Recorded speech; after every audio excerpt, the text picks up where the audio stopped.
Hey everybody, I'm Joseph Liu, and I'm here today to talk to you about 3 questions to ask yourself when you're on the cusp of making a career change. Let's say you're on the verge of leaving your job behind, and that might be because you're feeling dissatisfied, or maybe you're not feeling really engaged with what you do. Maybe you feel like you're on the wrong career path. And the question you might be asking yourself is, should I stay or should I go? And how do I know if I should stick things out or cut my losses? And this is a question that comes up a lot. One thing that I thought could be useful for you is to provide you with 3 helpful questions to consider as you're trying to navigate whether you should stay or whether you should go. First, how is staying in my job serving me? So let me give you an example. When I left the corporate world to start my own business, I definitely stayed in my role longer than I was probably happy staying in it. And the reason why I continued to work in a job where I wasn't very happy was for a few reasons. It was because it was serving my interests in some way. One of the things that working at a large corporation did for me was it provided me with some credibility. When you work for a large company, you automatically have some authority and credibility with whatever, your social group, networking events, people you meet on the streets.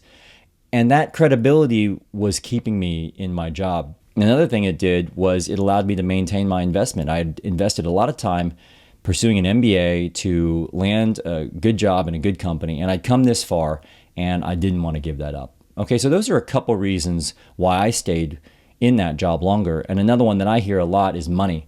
Maintaining your income, maintaining a stable income over time, that oftentimes prevents people from moving on. The next question to ask yourself is, what is this costing me?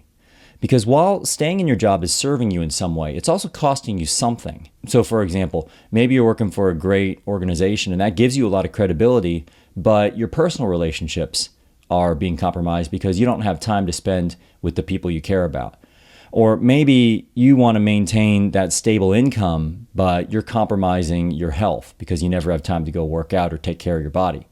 Or maybe you're maintaining this investment or this trajectory you've been on in your career for so long, but you're compromising your happiness. Okay, so there's always a trade-off between your job serving you in some way and it also costing you something. The final question I'd like you to think about is it worth it? Is it worth that trade-off? Is it worth the credibility if it's costing you your relationships? Is it worth the money if it's compromising your health? Is it worth maintaining this investment you've made in your career if you're compromising your happiness? And I think that's really the question you've got to wrestle with on your own to figure out if what you're giving up is worth it and what you're gaining is worth staying in that company, even if you're not very happy with it. The final thing I wanted to say was that the timing of your departure, if you decide to leave, has to make sense for you. So don't let someone push you into doing this. Don't let people tell you when you should do this. Everyone's career situation is quite unique to them, and it's important that you do this on your own terms and on your own timing. With that in mind, there's never going to be a perfect time. And one thing that I've learned from departing past jobs to pursue something else is there are better times than others, but there's never an ideal time to do it. There will always be a reason for you to continue on. There will always be a reason for you to maintain the inertia that's in your career. So departing will feel unnatural and it will feel disruptive. So there's never a perfect time. When the time feels right enough, you just have to make your move and go for it. If you want to spend more time reflecting on this, please feel free to check out my resource hub for more exercises to help you clarify the cost of staying in a job you dislike. And I wish you the best with making this really important decision in your career.